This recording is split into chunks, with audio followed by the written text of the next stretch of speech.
Assalamualaikum warahmatullahi wabarakatuh. Selamat siang anak-anak kelas 9.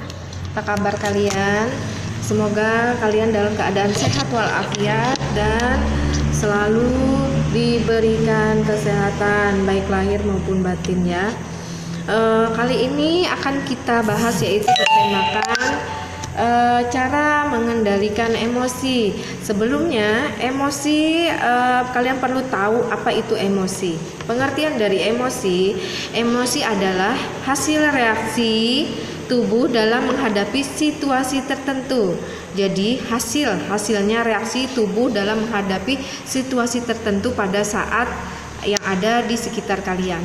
Nah, pada dasarnya emosi itu didorong atau dorongan untuk bertindak ya, atau dorongan untuk bereaksi terhadap rangsangan yang yang kita terima dari luar, dari diri individu.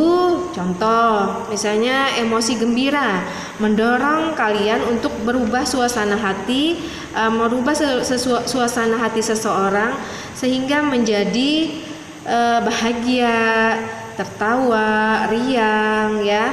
Bahkan ada yang bahagianya sampai bahagia sekali itu sampai ada yang menangis. Kadang menangis itu dikategorikan tidak hanya bersifat sedih ya. Bisa jadi terharu karena saking kebahagiaannya.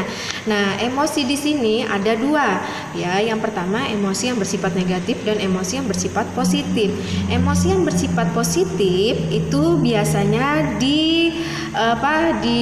terlihat pada reaksi positif seperti senang, senyum ya, gembira, ketawa.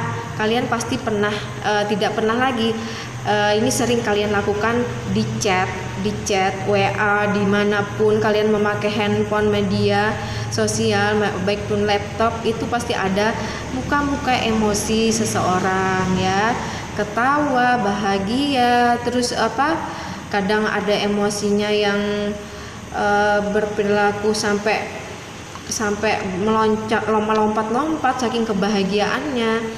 Nah, di sini ada juga yang dikategorikan negatif, yaitu emosi sedih, yaitu mendorong seseorang untuk berperilaku menangis atau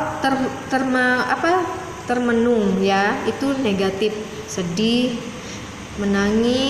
menangisnya bisa bawaan dari seseorang itu, bawaannya biasanya ditampakkan dengan muka yang sangat sedih, bukan menangis tapi tak menangisnya sampai berlinangan air mata. Kadang menangis, ada yang menangis bahagia sudah saya sebutkan, tapi beda dengan bawaan dari dirinya. Kalau menangis sedih itu terlihat sekali, tampak dari mukanya sangat sedih sehingga dia mengeluarkan air mata, itu emosi negatif.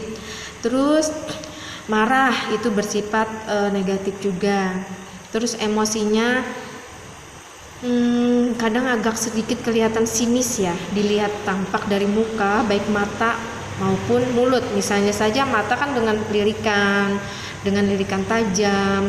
Kalau dari mulut biasa mukanya agak sedikit ke depan atau sedikit cemberut mukanya, jadi mulutnya agak sedikit maju.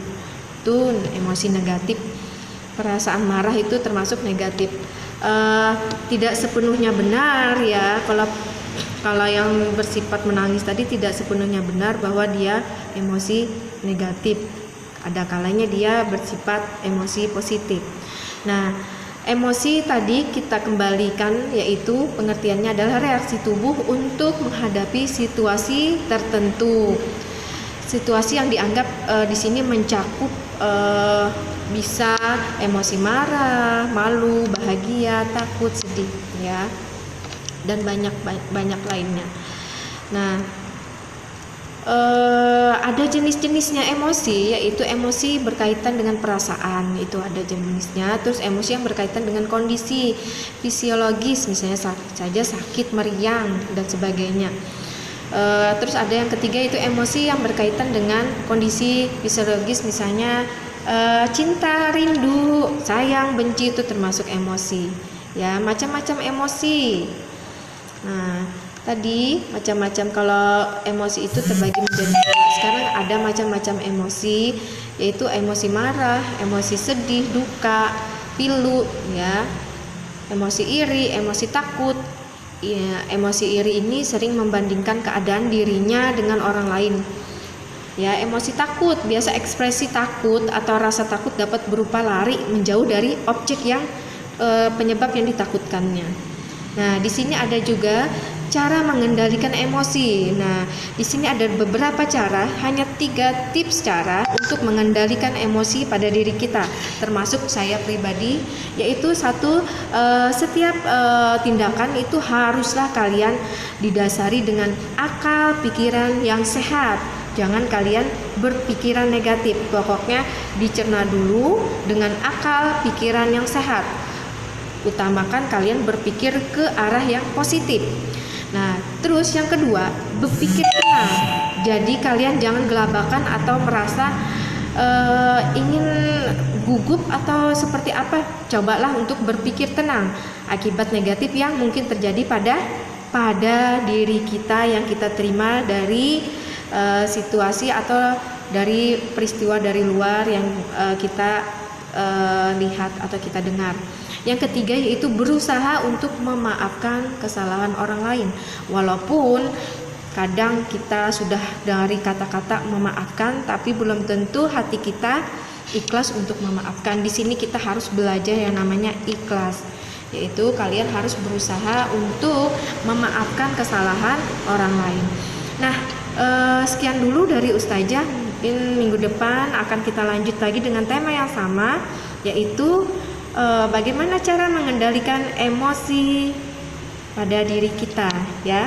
Sekian dulu. Assalamualaikum warahmatullahi wabarakatuh.